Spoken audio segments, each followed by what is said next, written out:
Hi there, y'all. Welcome to the Guild Complex's 30 Writers to Watch Black History event. Couldn't come up with a catchy name until today, which was Writing Black History. Get it? Writing Black History with that 30 Writers to Watch. Um, my name is Andrea Change, and I am the Executive Director for the Guild Literary Complex. And if you don't know anything about us and you're just joining us for the first time, the Guild Literary Complex is a 30-year-old grassroots literary arts organization that creates performance-based events in and around the Chicagoland area. Right now, we're being held virtually like everybody else, so thank you so much for joining us. We make an effort to partner and collaborate with other community groups on social and restorative justice issues, providing arts and advocacy programming for marginalized voices. And today, joining us, I'm being joined by four of our 30 writers to watch, Nikki Patan, Mojade Stokley, Ciara Miller, and Jordan Howard Rosier.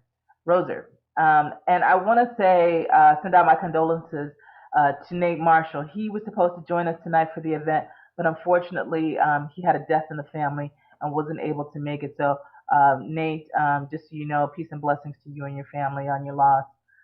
I know how you feel, brother. Um, so, again, I want to bring everybody in. One of the things the 30 Writers to Watch, just so you know, that originally came from our 25th anniversary. And when we turned 25, we decided to celebrate those writers from our community and name 25 writers who sort of represents what was up and coming and what was happening in the Chicago literary arts landscape. Some of those folks include Koya Paz and Jamila Woods, Jacob Sands, I'm gonna say Jacob Nab, a couple people. And then when we did our 30th anniversary, we decided to do that again. And certainly the folks that we include, Jeremy T. Wilson, uh, Kwabani Foley, I can't think of anybody's name right now, Ruben Casada, etc. And of that group, several were represented here today as people of color for Black History Month. Again, Mojade Stokley, Nikki Patan, and again, representing what's up and coming in the Chicago literary landscape. So congratulations again for being a part of our 30 Writers to Watch. And tonight we're going to be hearing some of the work that they're doing and hearing about some of their work they're doing. We are almost a year into the pandemic. So for some of us, it's been a time of quiet, but for some, it's been really busy and really productive. So congratulations on the work that you guys have been doing so far. But what I'd like to do is introduce the first two poets of the evening, or first two writers of the evening, beginning with Mojade Stokley. She is, or they are, an award-winning writer, performer, activist, and educator. Mojdeh has performed and taught all over the United States, the United Kingdom, Europe, and Turkey. Mojdeh is a gender-queer, Afro-Persian, Afro-futurist, but also identifies as a cultural worker and social practice artist, pairing art and action as catalysts for social change. See what I'm talking about? She's a board member, they are rather, a board member of Surviving the Mic and founder of the Interfaith Poets, director of the 29th National Poetry Slam. I remember that. You were amazing, an amazing amount of work that you did for that. And recently founded Social Practice Labs, an organization that catalyzes artist activists, which is currently spearheading an artist-made mutual aid initiative delivering COVID-19 relief to many Black and Indigenous communities nationwide. To follow Mojdeh, you can find them at the Mojdeh on Instagram and at mojdehstokley.com. And I also want to introduce Ciara Miller, who holds an MFA and MA in Poetry and African American and African Diaspora Studies from Indiana University, where she founded the city's popular Bloomington Poetry Slam series. She also received her BA in Liberal Arts from Sarah Lawrence College. She's published poems and essays in such collections and periodicals as Black Girl Magic, The Whiskey of Our Discontent. And if you haven't read that, those are some really beautiful essays on our Pulitzer Prize winning poet, Gwendolyn Brooks. Breakbeat Poets, her work can also be found in Mosaic Ford's Review, African American Review. She currently serves as an Afro-American Studies professor at Kennedy King College and is the CEO of Miller's Learning Center. So we're going to open up with Mojdeh. Go for it, Mojdeh. Thank you so much, Andrea, and hello everyone on the stream out in Streamland, and also that will be performing in a little bit. I'm excited to hear everyone's voices 1,000 times more than my own most of the time. So that's the exciting part of today for me, hearing y'all. As the bio said, I am an Afrofuturist, so I'm gonna kick the door in with a piece called Dark Matter. We plead to each other. We all come from the same rock. We all come from the same rock, ignoring the fact that we bend at different temperatures. Shri Moraga. I am an enthusiast, not a rocketeer, but I would be exhilarated by the launch of each vessel, carrying folks that were common once, now cosmonaut, now traveler of space. No illusion here, only heat, guzzling, explosive rocket topped with people bodies sweating until the engine stops and you suddenly find your hairpick floating. A slow dance of plastic comb. But despite your affection for this common thing, you still have to be wise to the others as they see your hair's the only hair on the ship that won't show signs of being in zero gravity unless it's abdicated from your own scalp. But my desire to leave here, leave atmosphere, leave breath, rainbows and snowfalls behind is expanding what I already know exists is possible. I have read about the laws of relative shadow gravity. But the dark matter of space still eludes scientists looking for motives for no light, theories of the dark that wear hood and carry volatile refraction. I am made yellow bone, but not passing enough to stop white dwarf hands from making red of my bones. Try to integrate, and we get bullet clusters. It's the laws of space. I am not an astrophysicist. There isn't enough space in my gaping mouth for all of those bones and syllables and theories. But the proof of black stars is defined by the presence of luminous bodies orbiting what appears to be needless void, black. I am code switch trained to black hole my AAVE. What's good? Mirrored, hello, officer. I see you, fam. Mirrored, yes, Your Honor. I ain't fitting to be there. Mirrored, I plead, I plead, I plead, I plead. When Sally Ride spoke of that feeling of breaking into zero G for the first time, she likened it to a gorilla pushing on her chest. Ain't that what it would be? I hope it was albino or blonde or anything but a pounding black. I am the new hire. But equal opportunity without equal equity is just another closed airlock without begging ground control to end lockdown. I was sent out with only 3/5 the oxygen. Seems gender and color give fuel to friction for entry into career titles. We make it through sometimes, but not without pushing through fiery atmospheres until things get hot enough to be burnt along our blunt bodies, just trying to pass, but still no passing here unless you are on the light side passing. But then your hair pick wouldn't be afloat. Your hair would be weightless boogie until you cage it like the others who don't chop it off before the mission. Maybe we weren't meant to stay here, cooped on this planet. How could we stay piled one atop another? The only replacement sod for suburban sprawl ain't no sprawl here. Only green in my hood is breaking concrete, trying to get light, trying to pass as garden or flower. But this color, pushing peach gravel, is unwelcome. Best remove it. Best control it. Best pull it out, watch it wither, dark. If only these grounds could be controlled. If only these grounds could be safety.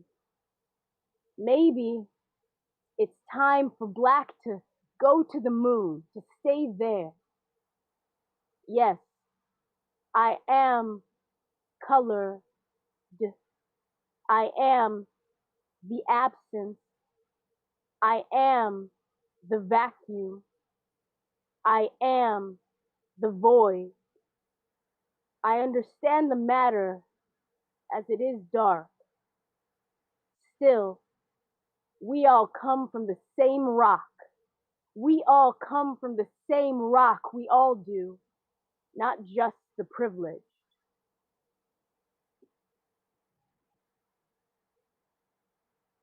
Y'all can shake it out. I know I'm shaking it out.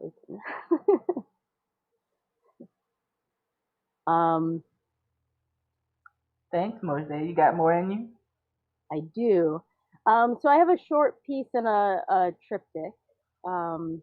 It is Black History Month, so I dove all the way in to my Afroist, futurist, everything first. Obviously a BLM poem, and I think there's something about this year that has brought me back to an older piece. I mean, a tragedy of the summer that has brought me back to an older piece that I've just been thinking about a lot this month.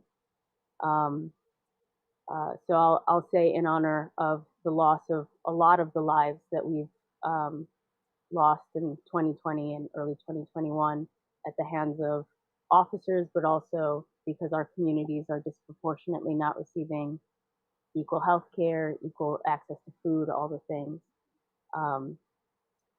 This piece is called Skittles, an elegy for Trayvon Martin, because it still hurts.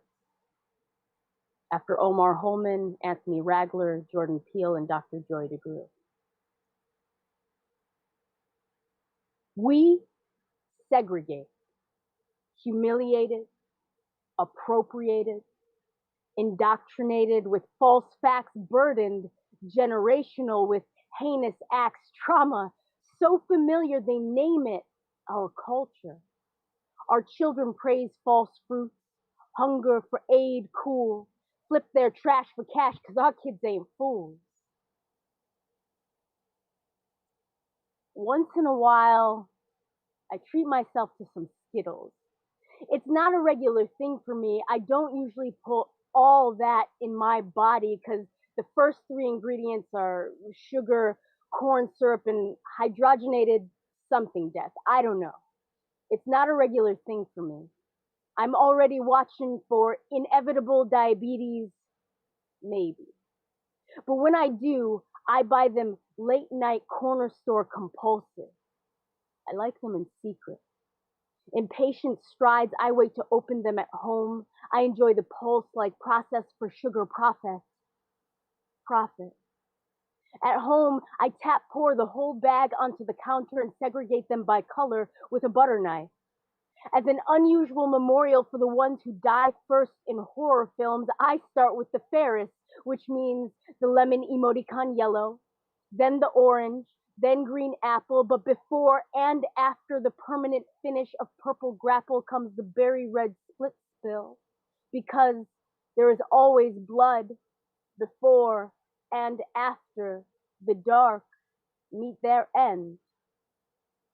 He said, stand your ground. Yes, you have to.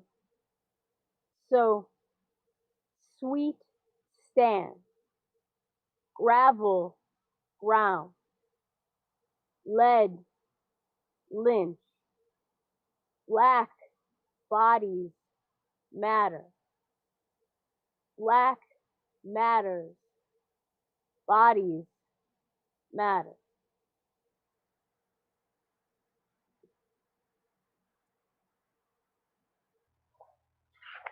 Thank you.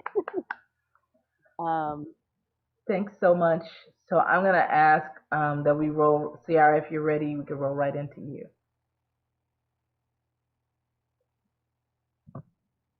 All right. Hi, everybody. Well, yeah, I can't hear you guys, but I just want to say this before I read. Again, I had wisdom teeth extractions recently, 4 of them, so it can be a little painful to talk. But I want to start with a piece I recently worked on called The Weight Problem, and it's kind of a personal essay. So here we go. My issue with the wording of the weight problem is that the problem never seemed to be mine, fat and jolly. I'm the one who ordered Richard's Premium ice cream 3 days in a row after a breakup as a cliche form of healing. I didn't regret discovering banana pudding, peach cobbler, and sweet potato pie ice cream. My God, the magic that business works in their ice cream making will make you wonder why those desserts were never ice cream in the first place. But a problem is something one would perhaps struggle a bit to solve. It can't be easy, and it has to be something to figure out. So the weight problem does not quite seem fitting because I wasn't trying to solve how to be 50 pounds smaller when I bought the ice cream 3 days in a row. In fact, the ice cream was the solution. In fact, the noodles, the fried rice with coconut shrimp and crab meat, the pounds of a seafood boil with special Cajun sauce, the oh so scrumptious waffles from Chicago Waffles that has a mix of red velvet, pistachio, strawberry, cheesecake, and chocolate flavors was never the problem, at least not one that I believed would cause immediate concerns, besides additional cavities in my mouth. These were all situations that I willfully entered, aware of the consequences and determined to not solve the problem of overeating or eating too much of what I damn well please. However, after much meditation, I've come to learn why I eat the way I do, which, by the way, I don't think is too excessive. When I was younger, my biggest whoopings were a result of eating my mom's sweets. She would hide her Oreos and Pops on the highest level of the cupboard or beneath her bed. And whenever she stepped away from the apartment, she would state very firmly that she did not want me or my sister to eat any of her snacks because that was her stash. Some children get beat for stealing lump sums of money or telling gargantuan lies that could potentially lead to a life of imprisonment. But there I was, beaten for eating food, my sweet tooth and I guilty. What I learned from being beaten for drinking the 7-Up Pops and slurping down several popsicles is that I came to see junk food as prized food. I came to see it as what I deserved. Today, after a long day of work, teaching 3 college classes and tutoring 3 students individually without as much as a 30-minute break in between, I immediately go to my Uber Eats app and negotiate gaining extra weight and chewing on the most delicious steak taco from Jimmy's Famous Burgers. The decision is always clear. I will choose the latter because I deserve the beef, the grease, and the taste of the cornmeal shell. I perhaps have a few more good years left in me before that one taco causes me diabetes or heart disease.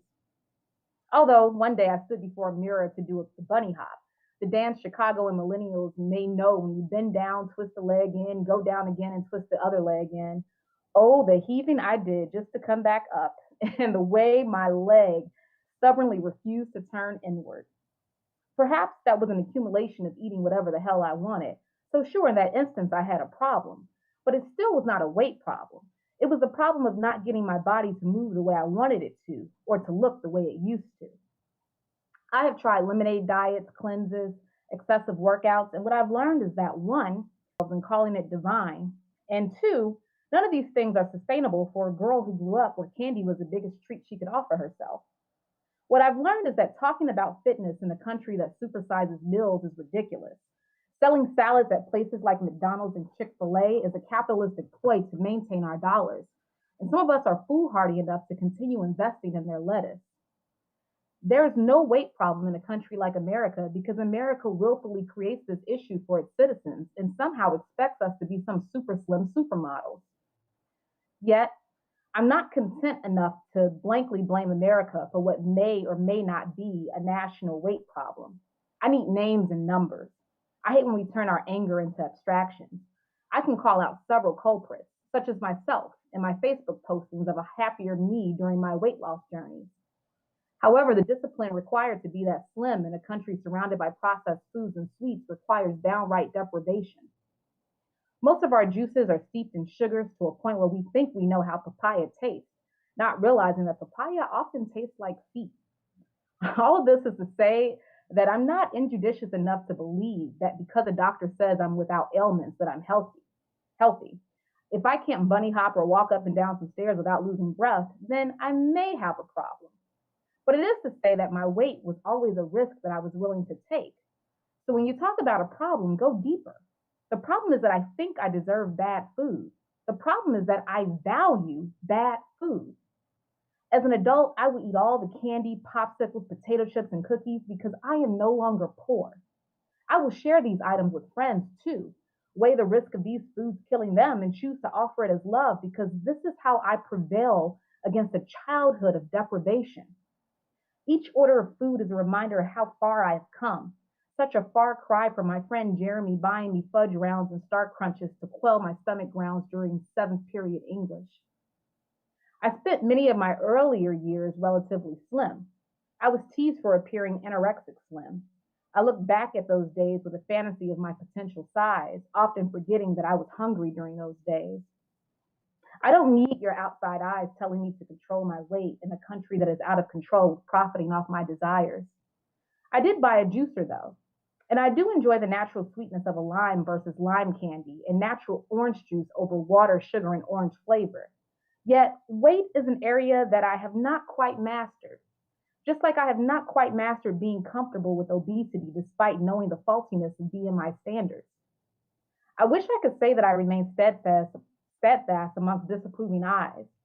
Instead, I go home, do side-by-side glances of my figure in the mirror, and try to figure out how to calm this childhood trauma and be picturesque in the eyes of people who still believe my weight is the problem.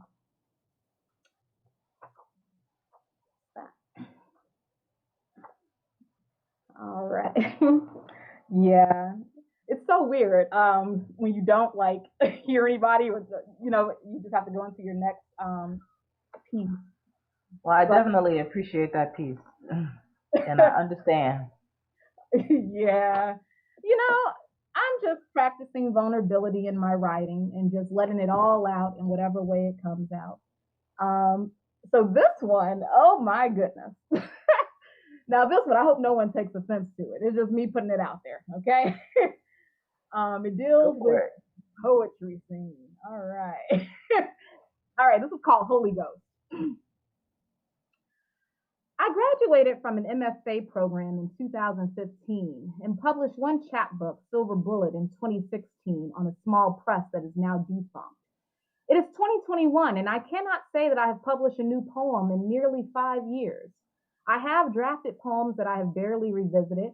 I created the Bloomington, Indiana Poetry Slam, which is an ongoing phenomenon, yet I have not felt compelled to attend a single open mic or poetry slam since returning to Chicago in 2015. Selfishly, I desired an audience for some of my own readings that I'm luckily able to book considering my history of being immersed in the poetry scene as a teenager.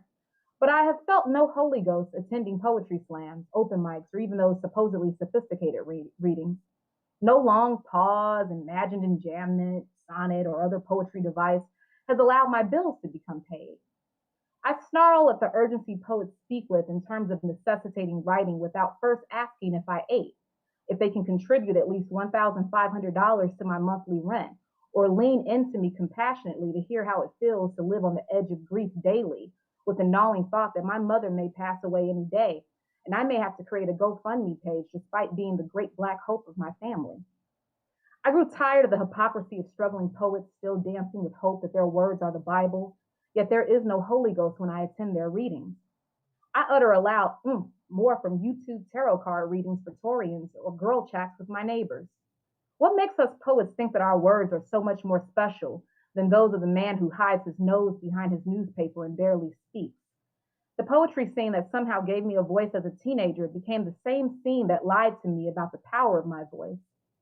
Similar to college when I received A+ on argumentative essays, failing to realize that in day-to-day conversations, a strong thesis and supporting evidence weighs less than a person with an ego. I had no desire to hop on train after bus after train to hear poets whose words did not inspire me after working grueling hours to pay rent, and no one would offer me at least $1,500, not even the full price of my rent, because damn it, they probably could barely afford their own rent. After taking some time away from the poetry scene, I returned to it with a new lens. I initially turned to poetry because I felt like a social outcast, but today I feel more normalized in the sense that I work and I pay bills. Must I write before I die? And if I die before I write, maybe I could not quite write my own legacy. I spent 5 years not writing a damn thing. And what I learned is that I don't need poetry to live. I'm still alive. And maybe for 5 long years, I had nothing worth saying, nothing worth pumping up my ego further to spill out on the stage or page for more likes. Maybe I needed to share all of my insight with myself. Oh, how we sip our water between our readings and think that our words matter. To who, though? I'm a poet who believes that the majority of the world could go on with life without reading a single poem. Their other senses would somehow be engaged.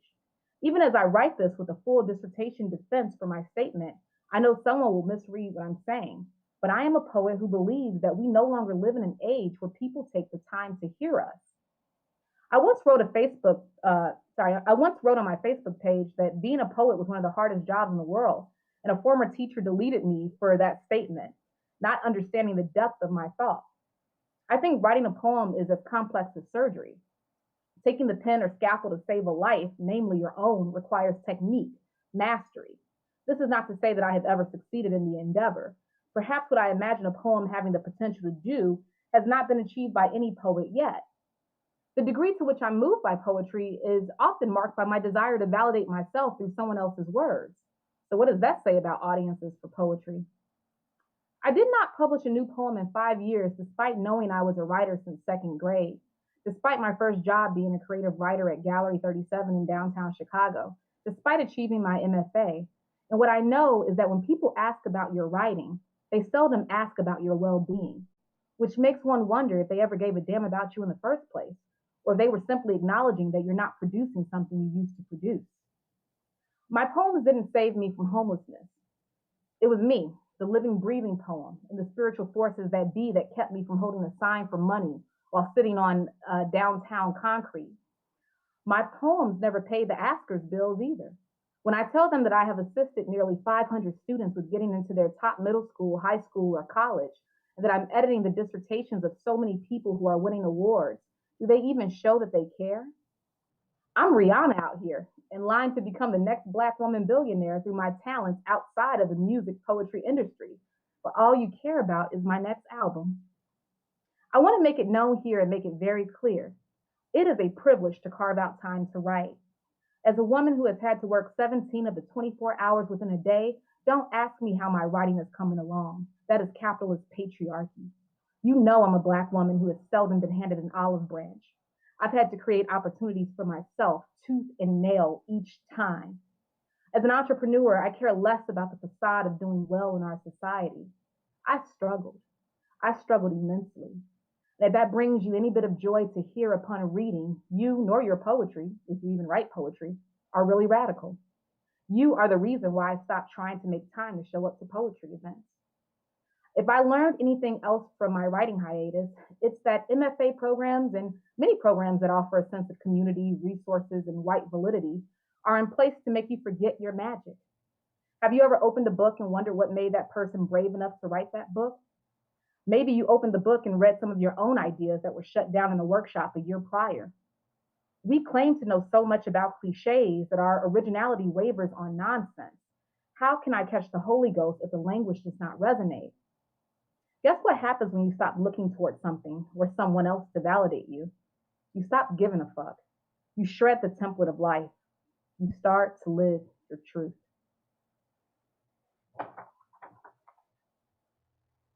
All right, I am feeling that.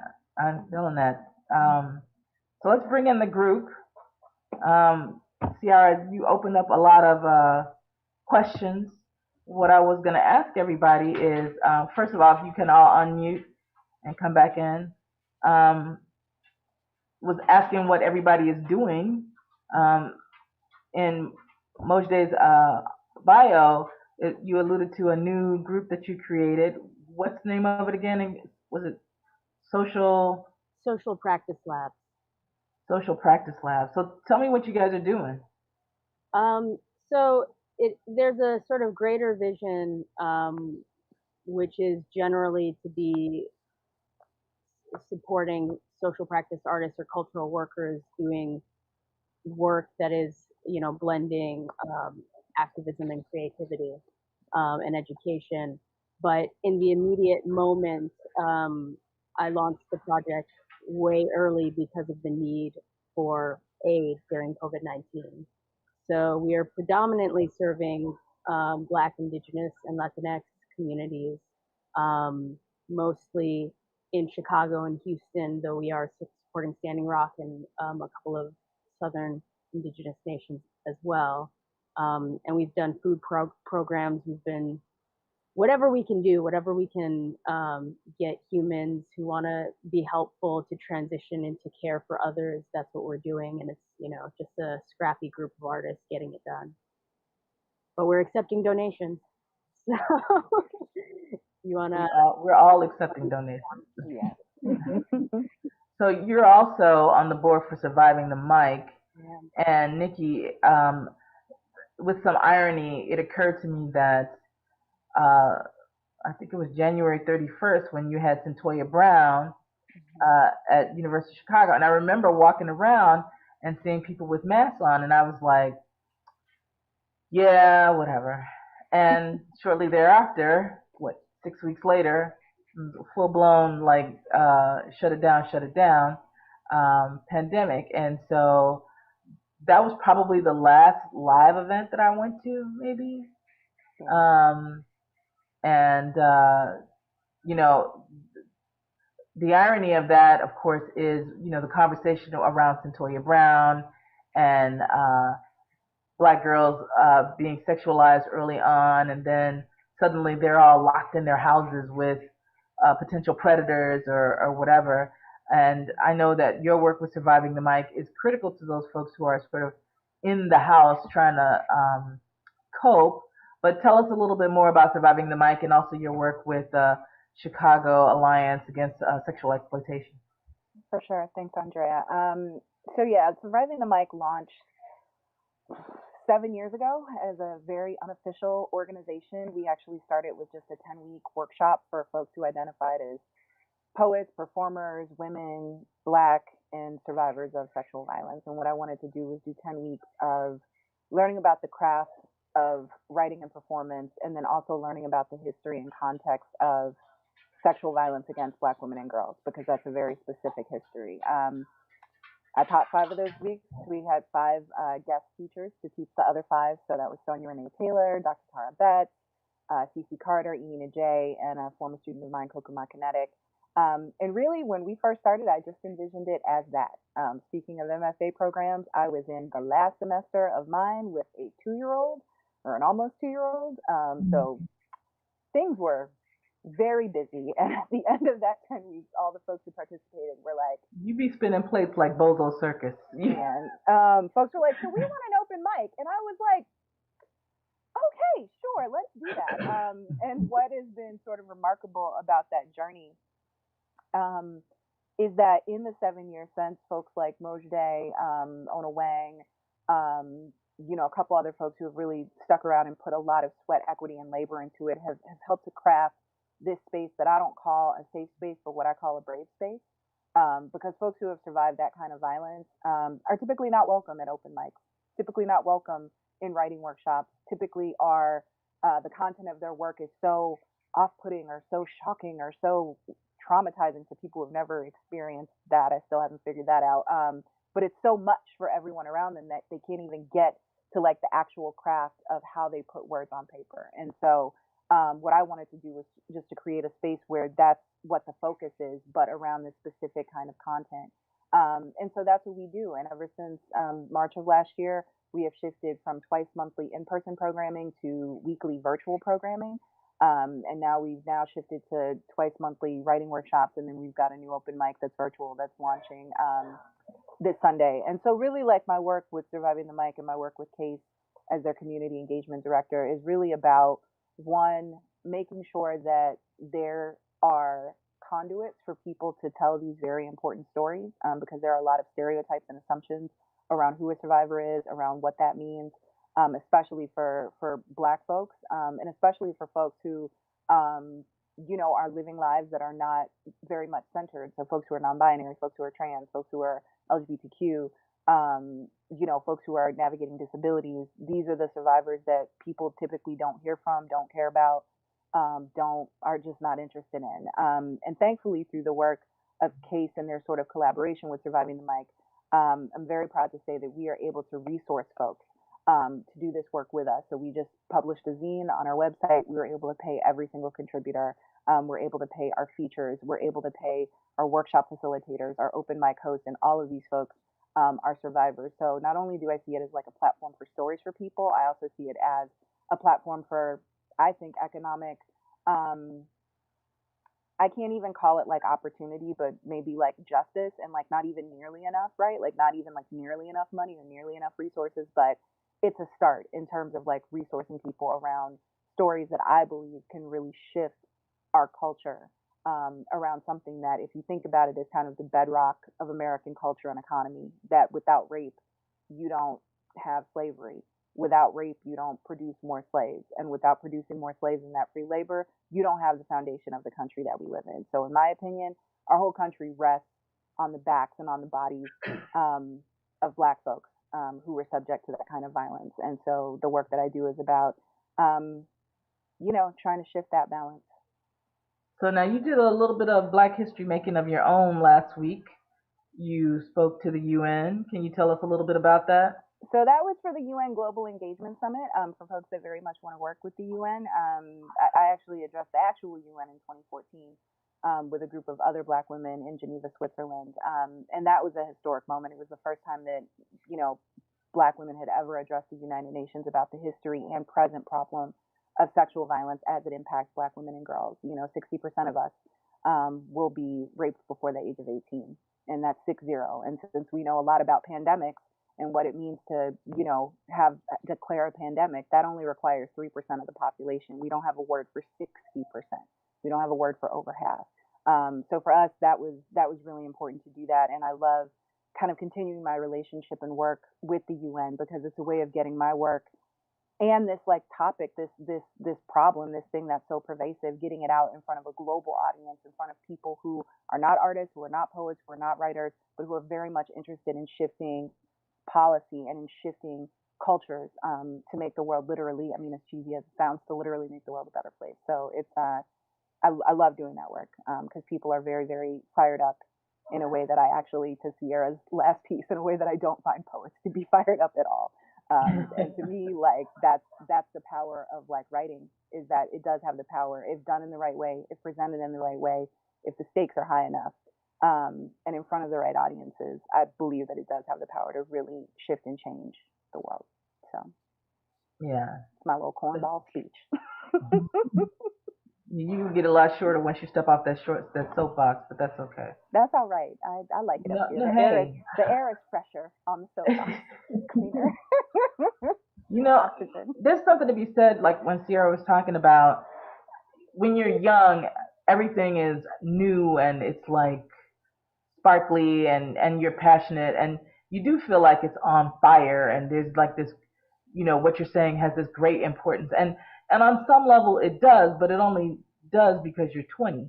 And when you discover that when you graduate from your MFA or your bachelor's or whatever, and you go back to Adulting 101, and you're eating ramen noodles and macaroni and cheese, you figure out that, how do I translate this fire into a regular check that's not target based?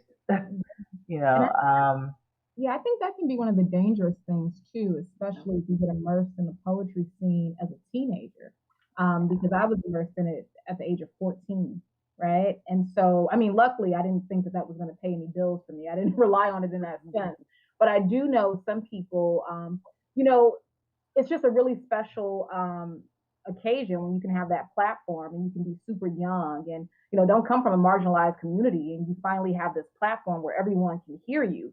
That can just, really stir up these wonderful emotions and really make you think like, hey, what I'm saying is like legit. And it could be to some degree, but, I've met people closer to my age who are still, looking for the poetry slam scene to validate them.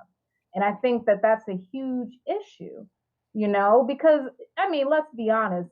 Like Nikki said, unless you're being very strategic about what you're saying, or you're really focused on how you're communicating it, or unless you're in front of that right audience, many of us have these day-to-day conversations that we can kind of hear in the poems. So after a while, after you've gone to like, I don't know, 100, 200 poetry events, it just becomes the same thing, right? And, again, no Holy Ghost. No, I'm not Right. like, whoa, right? So yeah, I think we have to be careful. That's my main point. Be very careful with those platforms, especially when it comes to the youth. Like, it's important for them to have their voices heard, but to also explain to them, what else they can do so that they can transition into something that has more longevity and that really feeds the soul. Yeah. Right. So that gives me an opportunity to bring Justin in because Justin, you're with the National Book Review right now. Is that correct? National Book Critic Circle, yeah. Yeah, National Book Critics Circle. And so whenever I read a book of poetry, and you're always out there buying a book because you want to support your friends and that kind of thing. The most important thing to me is that it has like a point of view, that it has a perspective. So it's sort of like taking that fire and brimstone and giving it direction, so that I'm not just seeing the poem, I'm seeing you. It's like I feel like it's like in the movies where the hand goes through the wall and you can sort of see the hand disappear. You want to see your hand disappear or your eyes disappear in the poem, so that you see past those words and you see the person who's sort of giving that information.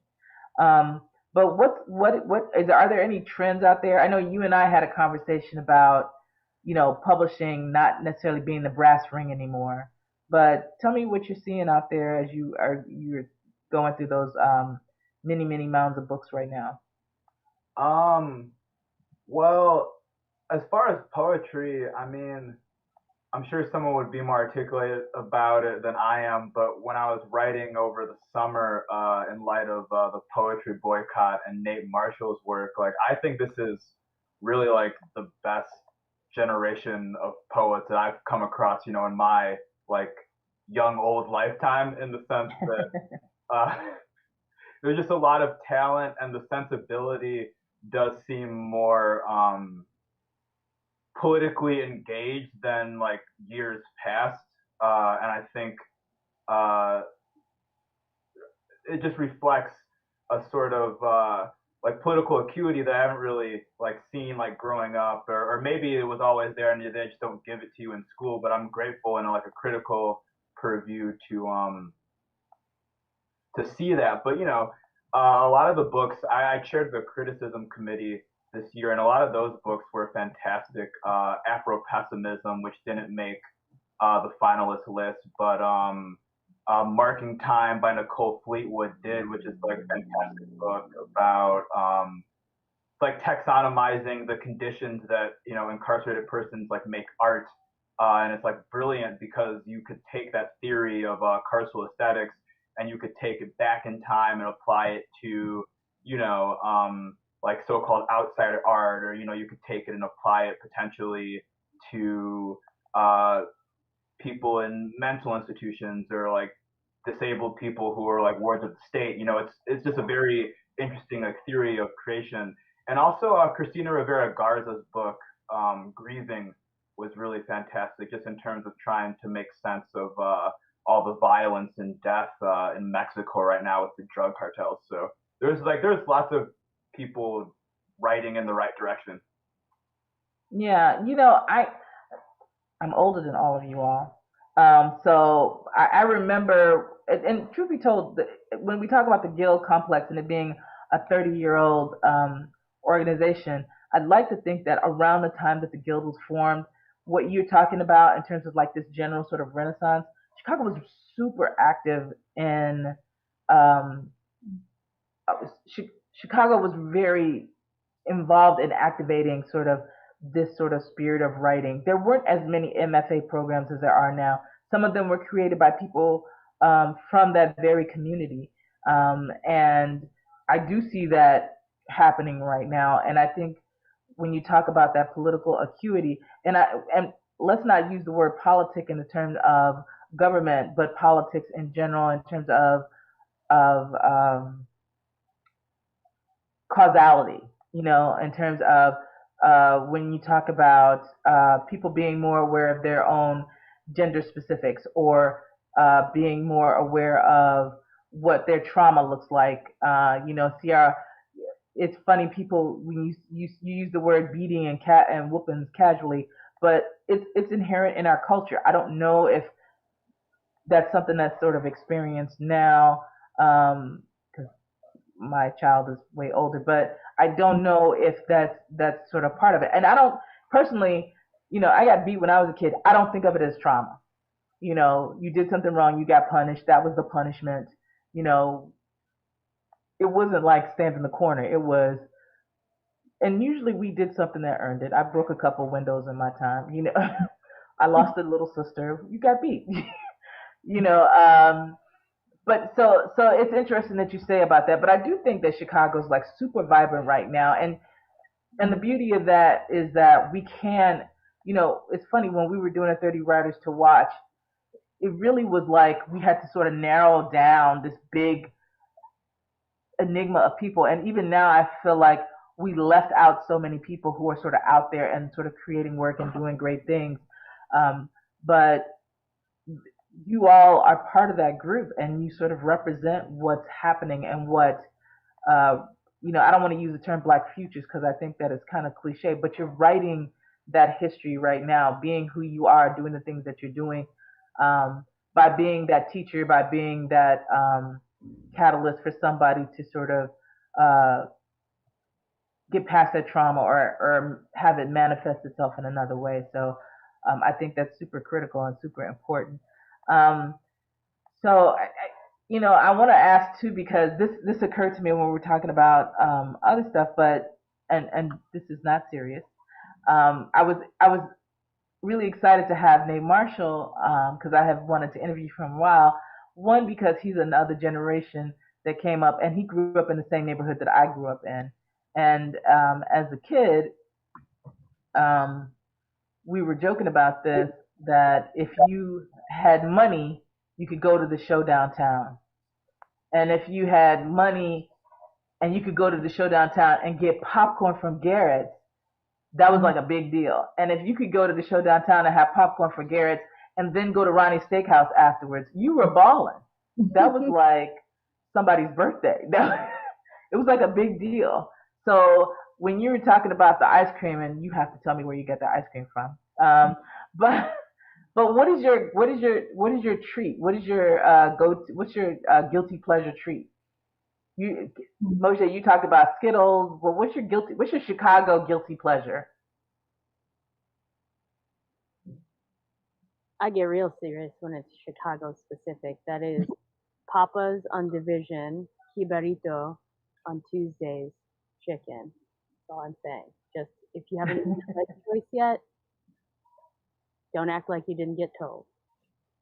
Okay, Papa's Jibarito on Division. Gotcha. I've only had a Jibarito once, and that was at La Burkina. So, but I feel you on that. It's a thing. I get it. I get it. What about you, Ciara? I feel like I named mine in the in the first one. I'm like, let me lay it out. But That's seriously, right. yeah, Richard's Premium Ice Cream. I told everybody, I'm like, hey, if you're depressed, Richard's Premium Ice Cream. I was so shocked when I first ordered from them. I'm like, oh my God, like they literally have like peach cobbler just sitting in here. And then there's ice cream. And it's just like such an intelligent business. Like it's so great. Like the banana pudding ice cream, like the sweet potato ice cream. It literally tastes like a sweet potato pie, but it's ice cream. I'm like, whoa, best ice cream ever. Got me through a lot of They hard. have to do it like in little tiny things, or else I would just gorge myself. And I want to taste everything. I'm one of those people where if I'm gonna treat myself, I want to taste everything. So Me that's my too. thing. That's What why. about you, Justin? Oh man, too much. Shouts to Rainbow Cone. That's one of the pandemic things I Yes, miss so much is Rainbow Cone. Um, and then Southside Institution. I shot at a couple of my neighborhood spots. The Big Boss Korean fried chicken, Ooh. spicy chicken on Halstead. That's really great. And then right down the street from there is a Szechuan spot, place by Mao's. I was in there too much. Now I order the takeout too much. Um, yeah, too much. Vito and Nick's. I'd love to do a Vito and Nick's trip and just sit inside there and have like $2 drafts. Uh, yeah. Yeah. So much food in Chicago. Miss Nikki, what's your guilty pleasure? Ooh, I mean, It's like whatever Bear's eating. There's right. Well, no, I'd be living on turkey hot dogs and like potato chips if that were the case, because my child is 7 and that's what he likes. No, there's a whole laundry list that I won't get into, but I can narrow it down with what my order is, which is a half white, lemon pepper, mild sauce, hot sauce, fried hard Harold. Thank you. Right? Half white sandwich, because I need the bread. I need the white bread underneath the chicken, underneath the French fries, because it needs to be just greasy enough that it almost looks see-through, but not quite. See, I think we all. I think if you. So where's your Harold's? Which one is where's your Harold's? Ooh, so that's a good question. I am partial to the one on 71st Street, because that used to be by my house when I lived right off 79th. I am partial to them because they have the fried green tomatoes with the sauce on the side. So I dig that. Not all the Harold's do fried green tomatoes. And then if it's like if I'm in a pinch and I'm like out and about, I will fuck with the one on 53rd just because they have a parking lot and it's hella easy to get in and out. But I'm not saying that. But it takes too long. They take a really. I've been in that joint in the middle of like July, which is not cute. No, everybody's mad. Everybody's mad. Everybody in the kitchen. Everybody in line. Everybody outside. Everybody's mad. Yes, I Wild 100. Shout out to Nate Marshall, but 103rd and Halstead is the best one. Right. That's when I would tell you that when I had was dating this white guy for a really long time, I would take him there and he would always order the gizzards, and I was like, that is the ghettoest thing. But that's what he does. I'd be like, can I get 6 wings and some mild sauce? And he was just like, I want the gizzards, and I was like, what is wrong with you? Oh my God. Well, first of all, 158th. So y'all are not the only ones from the Wild Hundreds, also from the Wild Hundreds. And second of all, most people don't know this, I taught Nate Marshall's very first poetry workshop when he was in the 6th grade and 11 years old. Wow. I can remember his little face in his classroom. That's so funny. So I love everything that he's done, which I'm telling on myself with how old I am. But it's incredible to watch somebody go from like an 11-year-old. I can say the same thing about Ciara too, because I've known her since she was ittle bitty. It's incredible to watch people go from 11 and 14 years old to like amazing, magical, adult, wonderful people who are doing incredible things in the world. That's like such a dope trajectory, and that's what I think about like Chicago poetry. If you're around long enough, you get to see people evolve and grow in really amazing ways. Well, this is, and I want to, because I was talking to somebody, I actually had to guest teach a class for somebody at Columbia, and we were talking about Chicago, and these kids were from all over. And one of the things that I said that was best about Chicago, and let me know if you all agree with me, is that Chicago is one of those few cities that's like not so it's not as competitive, say like on the coast, but you get a chance to fail. You get a chance to try and sort of do things that I don't think you're necessarily able to do. It's like if you fail on stage in New York, everybody remembers that. It's not easy to make a comeback after that. But in Chicago, I think we're sort of more forgiving, and that in Chicago you can be you can be more than one thing, and we accept you as more than one thing right out the gate. And then the other thing is that you have the ability not to be, I don't want to say not successful, but you don't have to be like this bright shining star right out of the gate. We appreciate that newness kind of thing more than I think some of the other cities might. What do you guys think? I want to know what Nikki's thinking. Well, I'm thinking about the first time I ever read poetry at Mental Graffiti in 1997 when I was 19, pre-YouTube, pre-HBO's Def Poetry Jam. And it's funny that you say we appreciate newness right out the gate, because I remember I went to that open mic for the second time, and I had seen Maria McRae, who was this 50-year-old back then black woman who was a Marine, who was a Vietnam vet, whose poetry was just like everything to me, because I had never seen spoken word before then, ever. Right. I just read. Mama Marie was everything. Right. Mama She Marie was was everything. everything, and I just read poetry on the page. And I remember I got up on stage. I brought my mama and my friend, y'all, because I was like converted. I was like, this is it. This is it. It was like evangelical, like this. I have found the thing that is me and what I'm going to do for the rest. 19 years old. I didn't know anything. And so I brought my mama and my friend, and they like came with me, and I got on stage to read my little slam poem. And when I got off stage, I saw Maria walking towards me, and I was so excited. I was like, oh my God, she's gonna be my mentor. She's gonna say something about my poem. She's whatever. And man, Maria walked right up to me from a table where, no lie, Tayimba Jess, Trisha Smith, Tara Betts, and all kinds of other people were just chilling at the bar, because that's what was happening in the late 90s in Chicago. Yes. And Maria walks over from these table of amazing people and walks right up to me, and she goes, you suck. And the whole table I just came from thinks you suck, and we never want you to come back. And I was like, oh my like goodness. my little 19-year-old heart fell right out of my chest, like right onto the dirty floor of mental graffiti. And I had to gather myself. And honestly, back then, it was relentless. It took them 3 years at the door to the weekly open mic that I went to every week on Mondays. And I would go up to the person signing people up, and I go, hi, I'd like to be on the open mic. And she'd go, and your name is? Every week for 3 years. Like, I had to show and prove. Like, I wore a stopwatch around my neck. I wrote and rewrote and wrote and rewrote some more until finally they were like, this bitch is not going away. Let's just let her in and be nice to her, because she is just keep her. Let's just let her come back. So, yeah. But you know what? I would give anything for a night like that, to just hang out in the bar and just like be with some, and at the time, those people weren't necessarily what I would call contemporaries. They were my friends that just happened to be other poets. That was the group that we were coming from. It wasn't like, or, other writers. And when you think about that possibility of failing, you took that talent, that skill, and you made it into the thing you want to do, this advocacy work that you're doing. Yeah.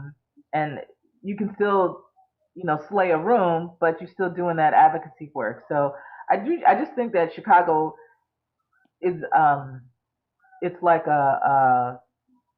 it's that hardness is like a rain. It sort of helps mold you. It's not that you're not important. It's not that it's not valued. We sort of help push you in the right direction. Yeah. Maria was my threshold guardian. Like, without her, I don't think I would be the writer that I am right now. So I'm forever grateful that she told me that I sucked. And I'm forever grateful that I came up in that time where, like, people were not going to hand you easy compliments and just tell you were dope because you were young and Black and maybe somewhat talented. Like, they made you really work for it. And the stakes were so low that nobody had to lie to you, because there wasn't nothing to like lie to you about. It was like no money to be earned. There was, so yeah. I'm very grateful. Can I speak to that a little bit too? Yes, please. Because I think about my teachers through Young Chicago Authors and Gallery 37. And, again, I had a little writing hiatus. So some people might say, who am I to say some of these things? But I can't deny that sometimes I look back and I see what gets applauded, and I'm like, back in my day, that wouldn't have slid. It would not make it through the workshop. People, my teachers were very particular, I shouldn't just say particular, but they had already read so much, saw so much that, they were going to make sure that whatever we brought to that page or to that stage, it wasn't cliche at all. And that's the magic that I miss from Chicago. I feel like growing up in the poetry slam scene, we were really leaders. When you compare Chicago to other cities, no offense to other people, but slam started in Chicago, and you could really see that. You could see it, you could feel it, the originality. And somehow, I stepped away, started doing my academic thing, and I come back to it. And I'm like, now when did Chicago become some followers? when did we forget our magic? I think that the thing that's missing sort of is like those. There's not a whole lot of open mics, at least not necessarily just, and so a lot of stuff that slides for poetry is mostly spoken word, and those spoken word things are sort of, not poetry. And no offense to spoken word, but I think it's a separate thing, and I do think that once you sort of have a point of view and once you understand structure, just in it's funny because I remember Rosella Brown was like the first person when we talked about the 30 Writers to Watch. She mentioned your name right away, and she was like, "He's mostly known for his essays, but he's an excellent, excellent writer." And I was like, "Okay," and we were all like, "We've never heard of him." But the thing that's funny about that is that now, having known you and having read some of your work and heard some of your pieces, and most of those are stories and fiction, but and essays, but I, for me personally, I really appreciate the work that you do, and I said something to Justin that one of the reasons I like him is the same reason I like Ciara, because I'm one of those people. I don't need the choir and I don't need the fire and brimstone.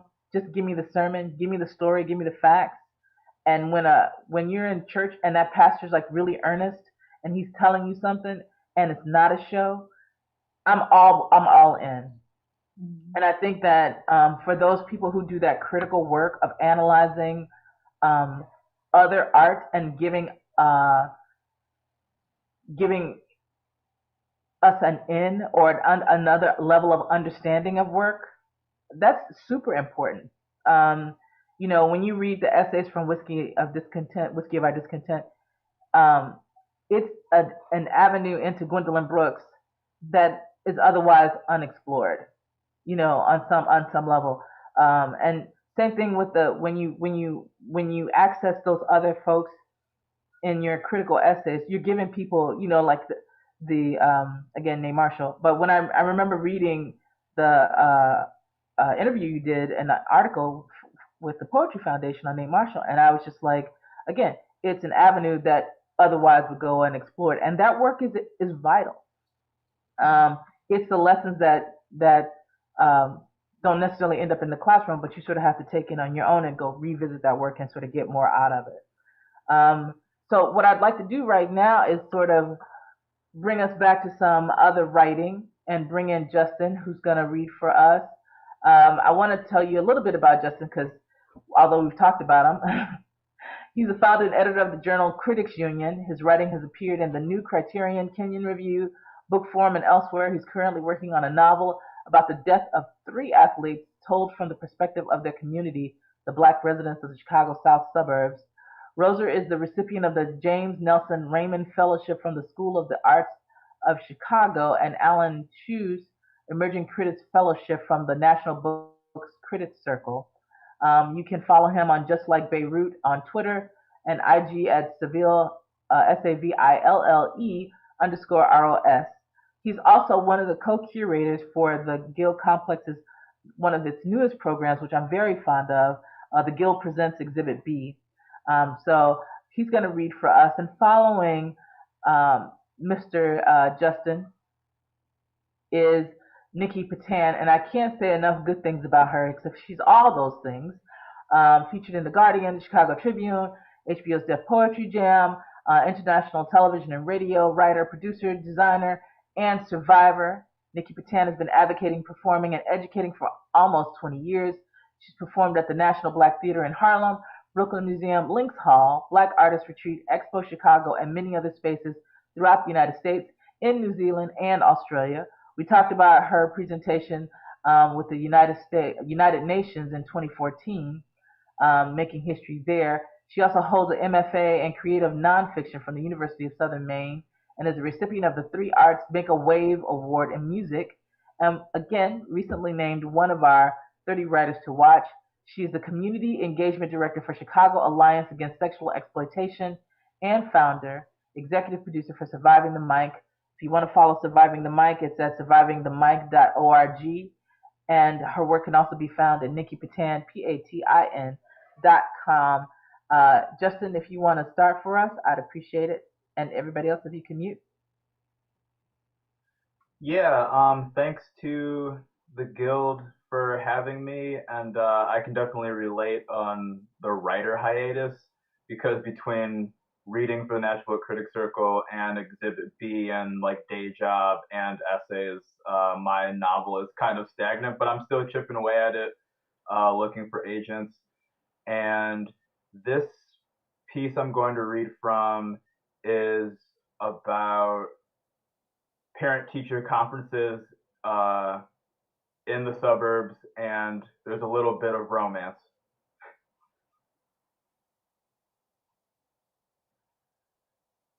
Brush Grove High doesn't have many black teachers. At conferences, we do our best to follow up on our children's progress with the assumed bias that some white person is going to step out of line and we might have to cause a scene. It's eggshells. We hang on to every word not because we need to know if we need to go inside our kids' heads, so that's part of it. It's a game of translation, where rowdy is the black version of enthusiasm and gang doesn't call to mind Archie comics. Somewhere along the line, Milton Fort got hired in the English department. We were grateful. His room was the easiest to reach from the parking lot. We'd come through the front door and hook that first right, down the ramp and around either corner, where the doors stood open. Teachers in their best suits or dresses standing in front of their desks like they're waiting on a date. Milton sat behind his desk, burly and broad-shouldered, grading papers. He alternated between scribbling on students' work and a yellow pad. Blue ink. His notes stood out from its lines like a tape measure. He knew the size of our children's achievements, large or small, and his job was to relay them, declaratively, as we stood in front of him to decide whether or not they fit. Unaccustomed to the lack of teachers waiting eagerly, we tiptoed into his room, awaiting a reaction. Instead of erect posture and a handshake, all we got was the sheen of his bald head, aimed down at his desk while he went about his business, ignoring the schedule we knew he had, with the question thrown out for whichever of us happened to be around to catch it. Yes, and who are you? So we told him. Eventually we were able to discern a pattern, a translation of a different language easier to recognize, because it was a corollary of our own. A sigh and an "I see, well," meant that it was going to be a long night. But good reports weren't that far behind. We barely had time to sit down in the folding chairs placed between Milton's desks and the ones for our children, which he never offered us, before he delivered good news made bland by generic big words. We didn't know if he was talking to us or practicing his run for state senate. So-and-so has a very high aptitude for... We never asked questions. If we got out with carries himself well or thorough comprehension, there was no need to bother with specifics, so long as our kids weren't lighting the building on fire. Occasionally, though, those of us with later time slots walked towards Milton's classroom to hear his earlier appointments telling his ass off, palms smacking against his desk, costume jewelry clicking on their necks and wrists while they lunged at him, calling him all out his name. We sat behind his desk as usual, tone measured and direct, as though he were a service representative on the other side of the phone who'd cut our lights out a few days before we knew we had to pay it. Everything from then on was just staying polite because he knew he was being monitored for quality purposes. I understand why you're upset. One of the things we'll say about Milton is that he never pulled any shit like calling security, and he was in some scrapes. People less than an inch away from his face, picking up papers on his desk and flipping them aside to get a rise out of him. He knew what that would look like, for him and for us. So he took all the abuse thrown at him and said, "All I have is what's in front of me." Well, he brushed spittle off his pinstripe suit, or waited for one of us to come in to break it up, or until whichever of us had bent enough to regain enough composure to be escorted out by our more sensible spouse. To Renee, it didn't make a difference how forthcoming Milton was. He was being paid, so we owed her the time. While we clustered on either side of his classroom's doorway, waiting our turn or composing ourselves, she waltzed right in and sat down, our hands raised to get her attention seconds too late. Several moments passed. Then we heard her voice rise. "I'll wait." "I beg your pardon?" "Until you're finished. I'm here to talk about my son." "I'm afraid I won't be finished for quite some time, miss. Who is your son?" "Christopher Harris." "Ah, that explains it." Chris is very assertive in class with his opinions, which I appreciate. It shows he's done his reading, but sometimes it gets a little bit disruptive. "Can you look me in the eye?" "I'm sorry?" "When you speak to me about my son, can you look me in the eye?" "You'll have to excuse me, Miss Renee." "Miss Harris. But how I'm conducting meetings is most sensible, given what I have on my plate." "Uh-huh, on your plate." "Miss Harris, Chris is, hold on." We pulled our heads away from the doorway, looking at our heads or the ground, acting like we just noticed Renee when she came out and looked left, then right, and said, "All y'all nosy people," before turning back around and kicking the doorstep out, before going back into the room, Milton pleading before it slammed. "This is not how it's supposed to work." Months later, when we discovered the relationship and asked how, Renee referred back to that first meeting. Her response summarized their dynamic perfectly. A stick in the mud yanked up and snapped against her knee to be put aside for kindling later. So I sat down and told him, "This is how it's going to."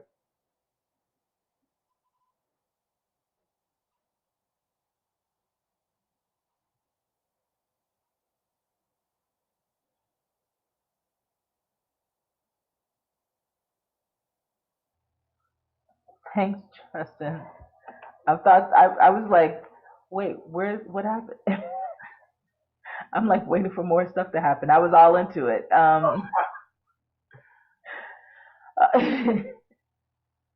It's like those Law and Order episodes that end just before the judge says what the.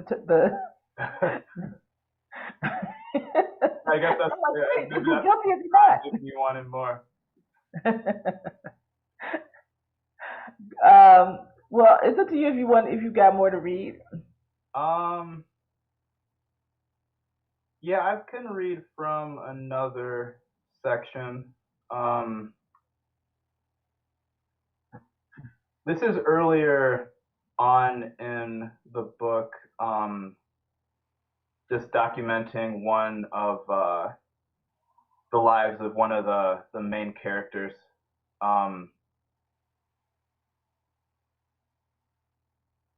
On that fence strung with prayer and sympathy notes in front of the Jackson's house, the cards look worn.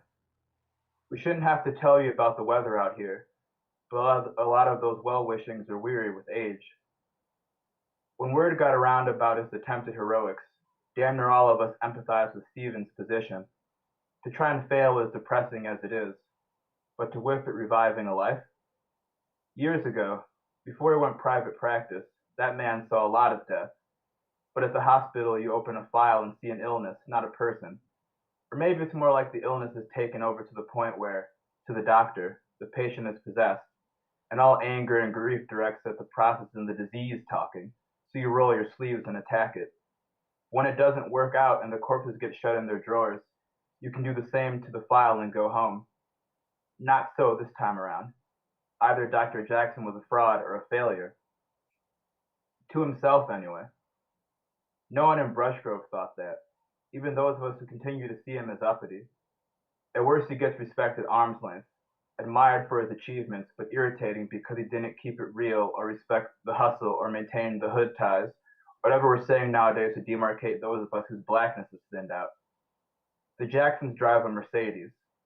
Their kids never even saw the inside of the public junior high, which is cheap and adequate with the taxes we pay, because their parents sent them to the Catholic school miles away. When we buy houses, most of us end up past the golf course, near unincorporated, and are thrilled about it. The Jacksons live a few blocks away from downtown Brushgrove. And though our knowledge of his habits remains hazy, if he were to play golf, it would probably be at the country club. What we see as a wealth indicator is just an option for him. He has, or had, this way of talking about parenting that was off-putting to those of us who worked either a couple of jobs or a shitty one that had our children walking home on cracked, slanted sidewalks, between scummy drainage ditches and the overgrowth of people's yards, or hanging around, getting harassed by high school security guards we rushed home to pick them up. I know this sounds unorthodox, but I don't care what he does, as long as he's happy. To this day, no one knows if, when naming him, he and his wife Roberta were going purely for a sports incantation, or if they were trying to combine forces with the other MJ to solidify their son's future greatness. But a name like Jordan Jackson means something. So when Stephen let off declarations like, "I just want him to be free, and if his grades are good, I just get behind him and support it, whatever it is," it was a slap in the face, not to bring pain, but to undermine, that I challenge you to a duel of provoking kind. But none of us could say that he didn't live up to it. We all waited for the slave time Leviathan to surface and imbue him with the smack him upside the head, or I'ma whip your ass, or I'll split you to the white meat, anything that would prove his upbringing is symmetrical to ours. Because that's how it is for most of us. The world is hard, and so we discipline our own in a manner that hardens them. So when they go out in the world, they'll have it easy. Except to Dr. Jackson, who was first in line to encourage all of his son's forays, and if there was chagrin, it wasn't showing. Like when Jordan ran his fingers across piano keys of melody mark at age, what children do caused adults to tense up at yet another curiosity, another puncturing of serenity. And Stephen came up and put his hand on his son's shoulder and said, "Hey, that's just like Thelonious." Maybe if he was a bum jangling cups of change, because up until that point, Jordan was seeing what he could get away with. Once he had encouragement, he was really channeling the Hat and Beard jazz great, playing with such uninformed passion and jagged intensity that he caught the eye of the clerk behind the counter. If he's going to do that, it's got to be in a practice room for a fee, and not so hard on the equipment. Would you say no to a child who is enthusiastic and making an effort? Dr. Jackson signed Jordan up for once-a-week lessons, at least a piano we could practice on at home.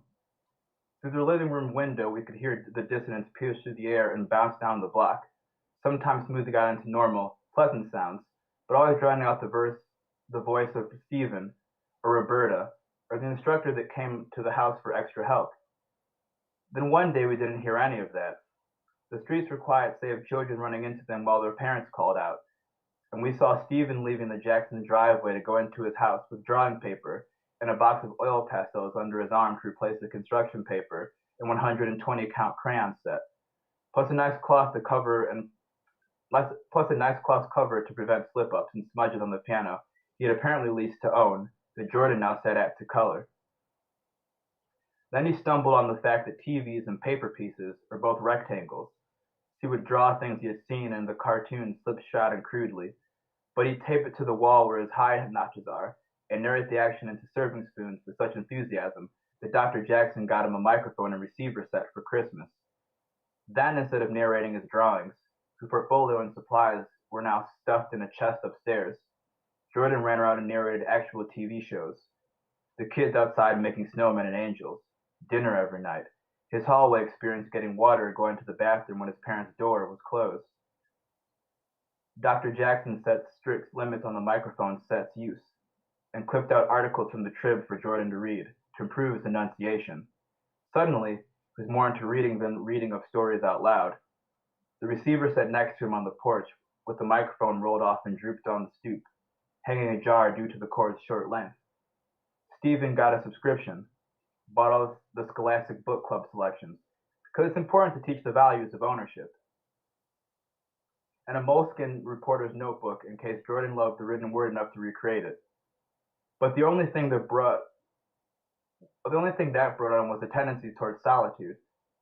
Out of respect for his parents, or at least the language of social climbing, Jordan was invited when our children had sleepovers, but playing video games or sneaking R-rated movies before the miracle of parental controls did nothing for him.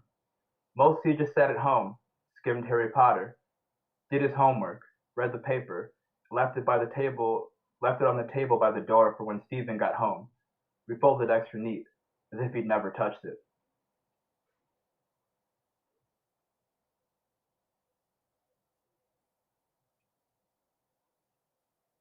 You like to leave us hanging on. Thank you, Justin. So, Nikki, if you could do your thing. Sure. So I have two pieces. One is a dreaded spoken word poem. Sorry, everybody. And the second is a piece from a biomythography memoir that I'm working on called What Was Left Behind. So this piece is called Surviving Something. According to some Black folks, Black survivors of sexual and domestic violence brought it on themselves, followed up by vigorous insistence that not all Black people are like that. The good Black people, the respectable Black people, are absolutely not like that, darling. They're fierce, they're elegant, brilliant, successful, educated, Black, excellent.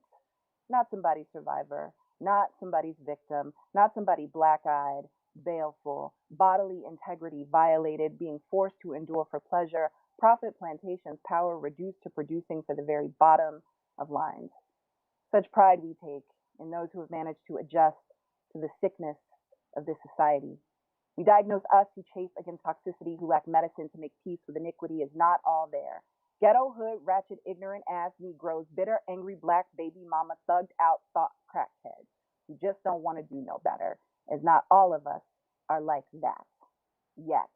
I am one of those, a survivor and a black. I am the talented 10th out of 10th person I know to be raped, choked, slapped, punched, kicked, bitten, lied to, cheated on, and with, mercilessly molested, abandoned, fallen through dirty dozens of cracks, roses pounding against concrete, trampled by pampered feet. We exist here and there across spans of genders, sexualities, sizes, classes, abilities, and accessibilities, ages on stages, pages, and classrooms, courtrooms, corporate boardrooms, church choirs, and trap houses, surviving in the blur of intersectional invisibility, all surviving something in between lines of black which intersect all, great grid of universe woven tight with black matter, how it holds the weight of gravity.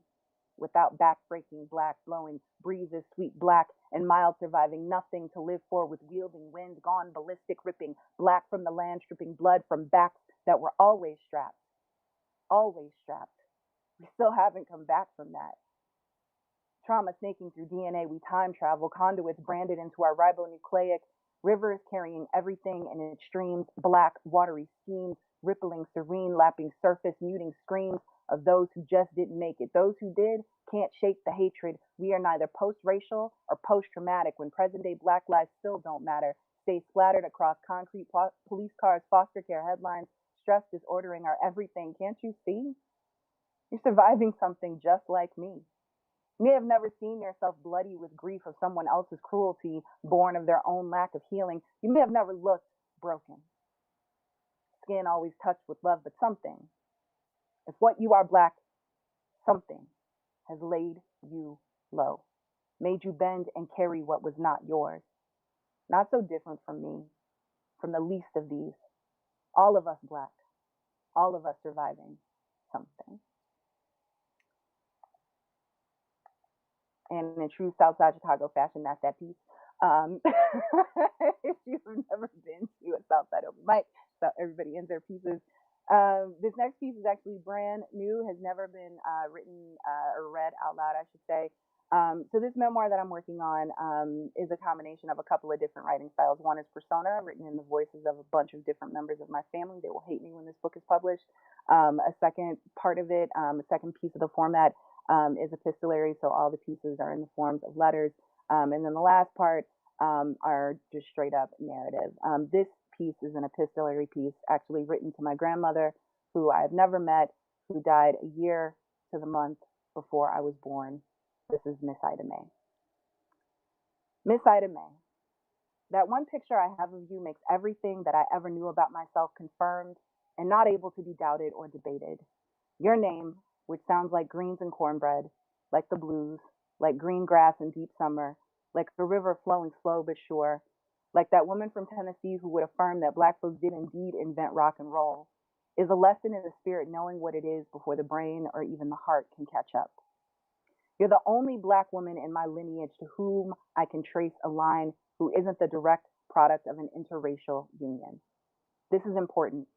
My mother is mixed, with fine, silky hair and a complexion that most people think is Puerto Rican or Mexican, and she was raised by her white mother, my maternal grandmother. That kind of motherhood hits different. As hard as it is for me to write these next words, I believe they are true.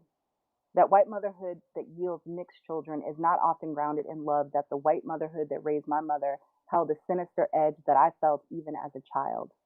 It is a motherhood crafted of spite, anti-blackness festering alongside maternal instincts, lack of knowledge, understanding and empathy, white supremacy breeding a distrust of one's own children.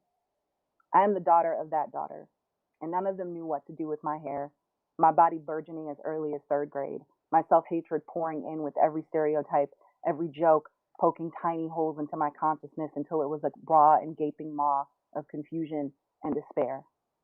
You would have known, I think, how to help me navigate, how to line myself with pride or at least common sense enough to guard against this pointed hatred that helped construct a clear quarter of my DNA. You, Ida May, might have taken my face between hands I imagined to be heavy with labor, but gentle with care, and looked me in my eye and told me the truth, that this world may be crafted with the hatred of what and who is black, but that we are the literal essence of the universe and so can and should love ourselves, even if no one else will. You would have showed me how to carry a big body with dignity, how to be big and pretty and bold without shame. You would have showed me what it really means to keep on keeping on, how to walk through this world without looking like what I've been through. You would have taught me strength and conviction well before trauma took up that instruction. I'd like to think you would have taught me how to view this hatred from a distance, how to observe it, note it, strategize not even against it, but around it, and ultimately find meaning and purpose outside and beyond anybody's white gaze. Maybe. I am deeply speculating here, wishing for wisdom from my other grandmother who died a year to the month before I was born. That one picture that I have of you shows a woman staring at the camera with no smile, expression indecipherable. Are you determined, scared, resigned, static? Are you pretending, masking whatever you felt that day, that moment with the armor of a woman who didn't want to give up anything, not even a smile? Or are you just tired and waiting for whoever took that picture to finish up so you can do whatever it is that was next or necessary? I don't know, and I won't ever know. You were gone by the time you were 44. As my fingers type this letter to you as an ancestor, I am 42 and still feeling like I've barely cracked my 20s. I can't imagine being gone a few months and a year from now when I'll turn 44. I can't imagine being gone before 50, which is how old he was when my father, your son, died when his heart exploded. Both of you were big people. I'm working on shrinking myself, intentionally making myself smaller so that I may go a further distance than either of you were able to go. As I write this, in the middle of a pandemic that has kept me home and out of the view of the world for a year, I know that when I emerge again, very few people will recognize me and very few will know what I did to lose what I was carrying that I could no longer afford to carry. That is what I want to know most about you. What were you carrying? Why did you stop? What cut you down at the tender age of 44? Of all the ancestors I do not know and have never met, you are the one I miss the most. How can I miss someone I've never met? How could I not miss someone who has eyes just like mine, who is big and lush just like me, but seems a bit sullen and sad, also just like me? From what my research into my ancestry reveals, here's what I know to be true about you. You were born in Topeka, Shawnee, Kansas on June 19, 1932, almost 2 years after my maternal grandmother, who was born August 7, 1930. What is also true is that when you were 8, you lived in Kansas City, Missouri, and that the census listed your race as Negro. Public records suggest that you had at least 2 children, one of whom was my father.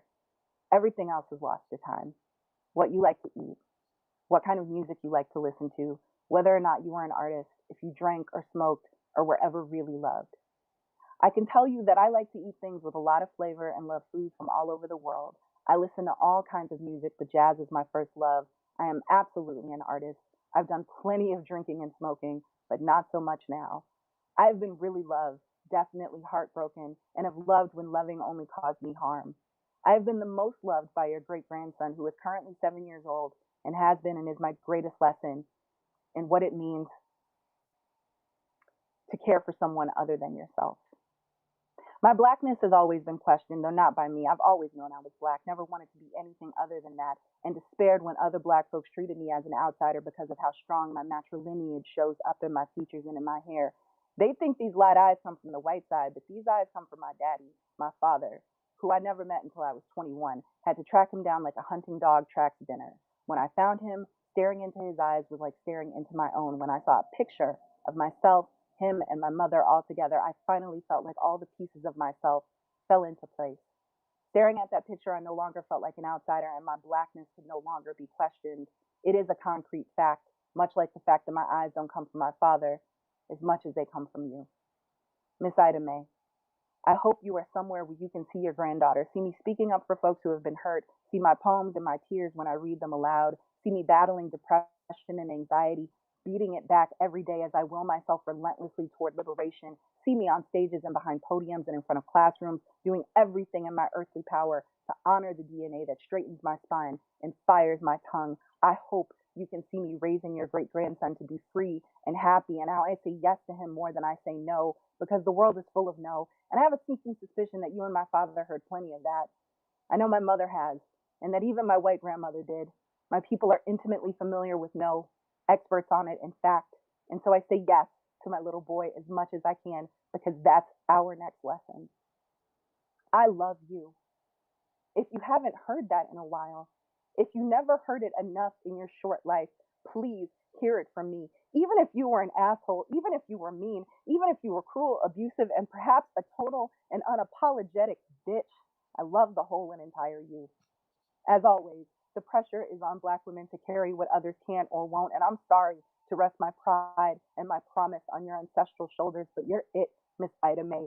You are the closest Black woman to me from whom I can draw a direct line to myself, and I am holding that line. I am holding that line, and I am honoring it in you by honoring myself and all that I have to offer this beat up, fucked up, mercilessly nasty ass world. This place is on my shoulders and on my ass too, but knowing that I am holding it with you, that we are holding it together, that you somewhere, somehow know my heart, know my spirit, put strength into arms that occasionally tremble, picks up head, sometimes ready to fall, puts the steel back into a spine that is prone to melt at the temperature of want, and this soothes me. There is a Black woman to whom I belong, watching over me as I hold the world between my shoulder blades, just like she did. All that I ask is that you forgive me for all the ways in which I may have dishonored you. Those times that I made choices out of self-hatred rather than love. Those times when I was too scared to do right and too stubborn to acknowledge it. Every day, though, I am striving to be better than I was before, to do better when I know better. I hope, wherever you may be, that you are proud that I carry your eyes and your blood, that your legacy has become through me. Your loving granddaughter, Nikki.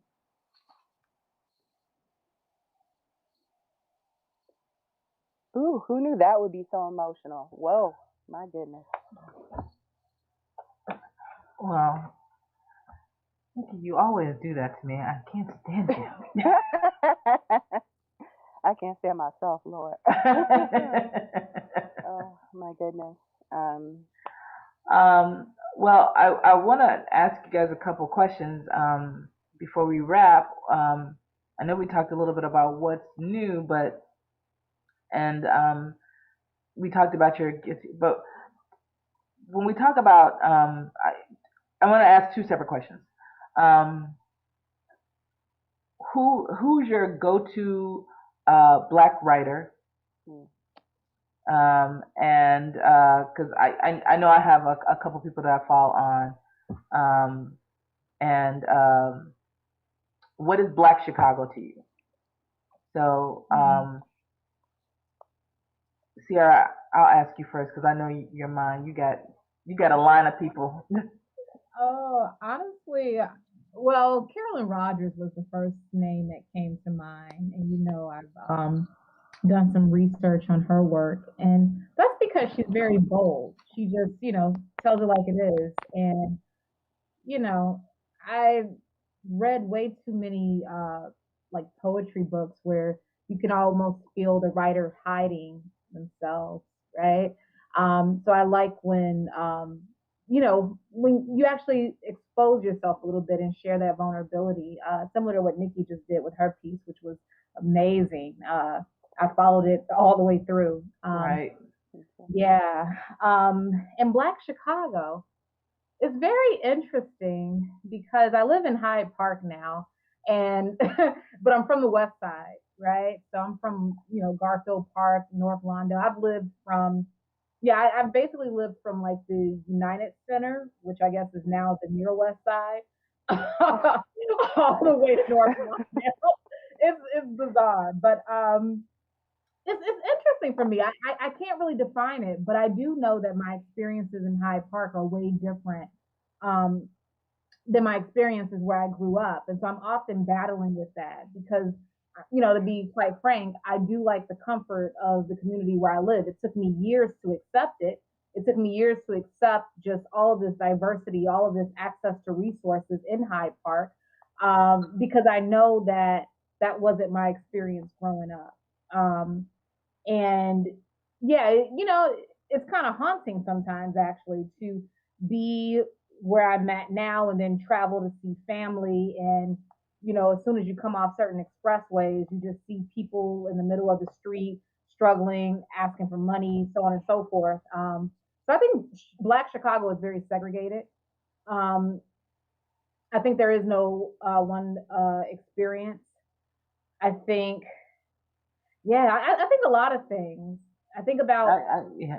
The yeah, reason I asked that is because um, we were talking about Chicago and how you can fail in that whole thing. And for me, the writer that I always fall back on, who is probably not necessarily well known, is and he's not never been a teacher of mine. His name is Charles Johnson, and he wrote a book called The Ox Herding Tale, which is an amazing story. And it's a story about slavery, but it's sort of interesting how it's told. And I love when people can break down that experience to a person and an individual and tell their story and how you can access that experience through that character. And he's excellent at that. And then when I think about Black Chicago, I think because I'm from the South Side, but my family lives on the West Side, Lake and Kedzie, off Lake and Kedzie. yeah, Oh yeah, right, right. that's my So, neighborhood. but what I will say, and this was when I was an amateur photographer for a minute, I wanted to do a series on porches, and I think porches are unique to Chicago, to me, and unique to Black families. It's like this whole place. It's where you ate. It's where you congregated. It's where you saw the neighborhood. That was my first people watching experience. It's the place that you could disappear and hear grown folks talk. It was, and so to me, that's Black Chicago. That's it's, and I don't know how I've not gotten that vibe from a non POC person. Um, you I want know, to, yeah, I want to say something to that too because I agree, and I also I look at it like porch culture too, and I make connections between that and what I saw when I was in countries in Africa too. Just people are on the porch, everybody knows everybody, But it is interesting too because I live in a high rise building now, so there is no porch. right?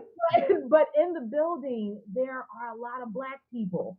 And so that's my struggle all the time. It's like, what do I make of this? you But know, but you know what? You always speak, and it's like if you don't speak, it's a problem. So mm, it's kind of a thing, it's no matter who it is, and if you're on the porch or if you walk up to somebody's porch and you get acknowledged, it's like a thing. It's like my mm, grandmother had a gate, so until they spoke, you didn't walk in the gate. It was like, "How you doing, Miss Tyler?" And you yep, say, "Oh yeah," and you'd say, "So and so here," and you do it at the gate. You wouldn't be like on somebody's porch and talking to them, kind of thing. It was sort of an invitation, sort of be a part of somebody's family, for lack of a better word. And where I grew up on the South Side, we didn't have a porch. I mean, well, we did, but it wasn't like you said on it. But um, I'll probably have to do some writing to explore the porch experience, but it's a thing. oh So yeah, yes, I agree. yeah. So what about you, Justin? Um, I think the three that probably mean the most to me are Ralph Ellison, Harold Cruz, and Edward P. Jones. For completely different reasons, but Mm, just the idea of like blackness and like the Black community is more like a symphony. Like you just have to get it. You just have to understand like all of these interworking parts. And I feel like all of those writers have that in very little else than that in common. But I feel like they do have that in common. As far as Black Chicago, I've always maintained that the people of Chicago are better than the city of Chicago. Mm. There's a lot of segregation and a lot of racism still. Like I live, in Bridgeport, and I've just watched it change, but not that much. You know what I mean? And so I think that it's trying to do the best that you can, understanding that you're gonna have to overcome the fact that the people in Chicago might have your back, but like the city and how it's structured, that might be something different, and you just have to navigate that. And another thing I always say that you can do whatever you want in Chicago as long as you know the parameters of where you are. It's like a very strange feeling like that. Always to kind of have to do the calculus on certain like blocks or certain neighborhoods. Mm, that's interesting, and especially coming from a black man. You know, as a kid, it never bothered me being segregated. I remember being in DC, and you could be on a really poor block full of black kids playing around at 10 o'clock at night. I'm like, where are their mamas and daddies? And you go around the corner, and it would be like these fancy apartments. And I was like, I don't like this blended thing. It just didn't seem economically appropriate. It just was like you knew where you were. It's sort of like you were talking about the navigating the streets and the calculus that comes from where you are. If I'm here, then I know where I am and I know how to behave. But if it's right around the corner and it's something completely different, you know, it's it's a challenge to sort of just change it up, so to speak. I don't know. What about you, Mojdeh? Because you lived all over. Yeah, I feel like right now I'm very, very, very obsessed with the the stories, like the painting portraits of moments. And so those the pieces of Gwendolyn Brooks um, that, and I'm not trying to give you a nod there, Gail Gwendolyn Love, but the pieces of hers that really just paint these small moments. I'm revisiting and revisiting and revisiting, and I'm writing some after pieces that are sort of existing in my childhood of thinking about. I thought my parents didn't want me because they bought this life-size doll that was a white girl, so that's a whole situation. Um, but simultaneously, I'm also really interested in Black horror right now and Afrofuturism. So I'm digging deep into David Diggs through his work with his lyrics and clipping, and Sun Ra right now. Genuine classics, really. But sort of letting them. We have to have a whole conversation about Lovecraft Country then later. uh, so, what about you, Nikki? Ooh, I seem to be sort of perpetually stuck in the late 1970s of Black feminist literature, because I just am repeatedly and always obsessed with Ntozake Shange and Audre Lorde and Gail Jones. Those three have, like, I think, really distinct styles, really distinct ways of telling a story and sort of manipulating language that I find quite fun, actually. I started reading Ntozake Shange when I was 13, and I have not stopped since. Like, just, yeah, very, Can I just say, very, by the way, very, I very think her simple. best work was still number 7, but that's just me. Word. I feel you on that. All right. And Lillian, but that's another one. We could have a whole separate show on that as well, and I think we should, personally. I'll bring the bottle, girl. Yes, please. I will bring the shot glasses, or maybe the tumblers, depending on what kind of mood I'm in. As far as Black Chicago is concerned, I can sum it up with 2 words, and it's a street, and that's Stony Island. Yes. That's a street that I have been traveling on since I was literally born, like brought home from the hospital at Chicago Osteopathic up Stony Island to 158th, back down Stony Island when we lived on East 80th, to 67th and East End where my grandmother lived, to right across from 67th and East End where my son and I lived over this past summer. It's a street that just has, I think, evolved. It transformed. There's, to me, no place better in Chicago during the holidays than Stony Island, on Christmas, with the big old Christmas trees and like the big old fake presents under the big old Christmas tree that's usually leaning to the left or the right. I don't know why they can never get it to stand up straight, but that's the street that I spend the most amount of time on, and it's also like a gateway to the South Suburbs, which I feel like, as somebody who grew up like in the South Suburbs in the late 80s, early 90s, when that shift was taking place, when white folks were moving out and Black folks are moving in, and now it's like all Black people. It's a really interesting shift, because when I was going to high school in the South Suburbs, my high school flag was a Confederate flag until 1993 in Lansing, Wow. Illinois, which most people aren't even like aware of. And Black folks had to march and protest to get that changed. So I feel like Stony Island is also like a gateway to like a part of like Black Chicagoland that people, I think, still don't like acknowledge. That like basically all of the South suburbs right now, pretty much all Black folks, which I'm actually quite proud of. Yeah, it's crazy. Yeah. Yeah, that I remember that being the case, and not understanding. Was it South Holland? South Holland had it used to be that South Holland was shut down on Sundays, like Yeah. the whole town, and Yeah. you couldn't do anything in South Holland. But it was, yeah, yeah. But that's interesting. I'm always fascinated by that idea of Black Chicago. Like I think about Washington Boulevard is like that for the West Side. It sort of just takes you all the way through, um, and and you see how it changes and how it evolves. So, um, but I'm born and raised in the city in Chicago, and like was, I lived on the South Side, but my family, where we ate on Sundays and where everybody lived, was the West Side. So I feel like I share that sort of land, but it's funny because I'm not West Side enough, because for the folks who grew up like in Lawndale and further out, they're like, "No, you're not really West Side." And I was like, "Well," but yeah. So it's time to wrap up, and I like so enjoyed having this conversation with you all. You're all like some of my favorite people, and we're just saying a lot because there's a lot of people in the world. She don't like everybody, and I know that. Don't know everybody.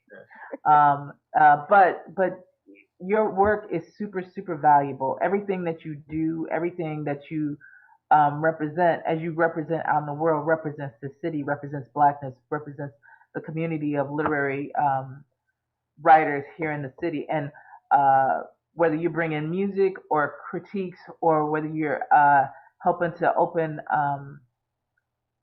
or helping to analyze a piece that we haven't done before.